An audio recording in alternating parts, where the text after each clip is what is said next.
He was just 25, promising quality craftsmanship according to his company's code of ethics. But my mind was elsewhere, trapped in an agonizing addiction to my phone. Almost waiting for a 3:00 a.m. word alert.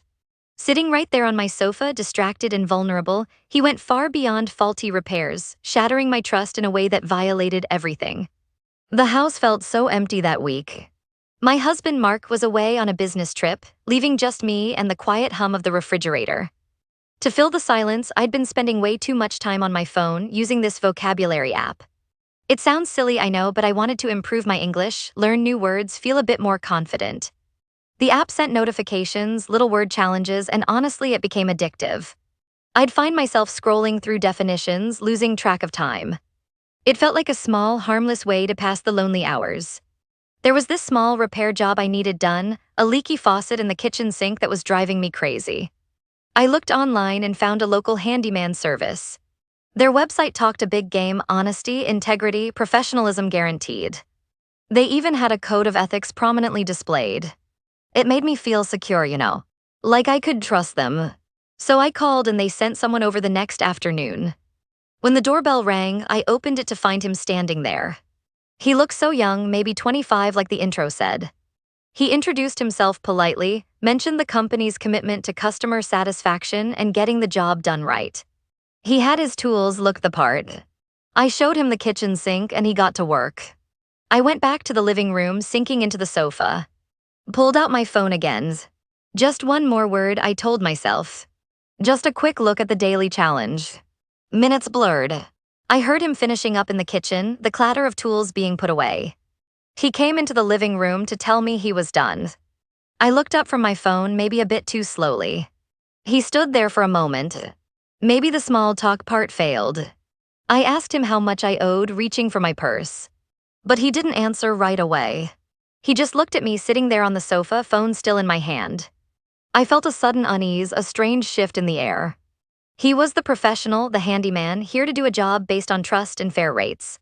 But the look in his eyes felt different. There was this age gap between us, obviously. I'm older, settled. He was young, just starting out. Maybe that power dynamic people talk about exists even when you don't expect it. I didn't feel powerful then, though. I felt distracted, maybe a little foolish for being glued to my phone, and suddenly very aware of being alone in the house with him. He took a step closer. My heart started to race. This wasn't part of the service. This wasn't professional conduct. This wasn't about fixing a leak. He sat down on the sofa next to me. Too close. My mind went blank. Panic started to rise in my chest. I should have said something, told him to leave, reminded him of his company's ethics. But I froze. Completely froze. He leaned in. What happened next, it wasn't a faulty repair. It was a complete violation. He crossed a line no one should ever cross, especially not someone you've invited into your home, someone you're supposed to trust based on their promises of integrity and safety. He touched me. Not accidentally. It was deliberate. Shocking. Wrong. It felt like minutes, but it was probably only seconds before I finally found my voice, a shaky whisper at first, then louder. Get out. Get out now. He stood up, a strange look on his face. Not guilt, not apology. Maybe surprise. Or maybe just nothing.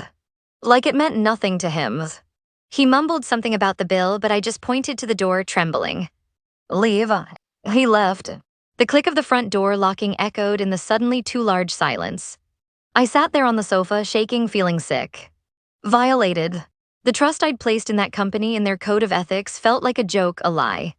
He wasn't just a handyman. He was a predator who saw an opportunity when I was vulnerable, distracted by a silly app.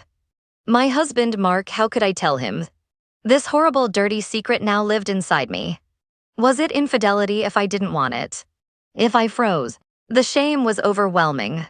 The fear, the anxiety, it didn't leave when the handyman did. It stayed, making my own home feel unsafe. I looked at my phone, the vocabulary app still open. That simple tool for learning English now felt tainted, a reminder of my distraction, my vulnerability in that moment.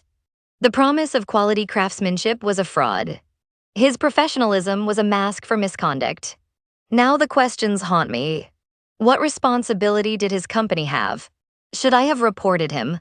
Face the questions, the potential disbelief, the fear of judgment. What if he denied it? It would be my word against his. This kind of betrayal leaves deep scars, unresolved problems that linger long after the incident. The trust is gone, replaced by suspicion and fear. What happens when the lines of professionalism and basic human respect are crossed like this?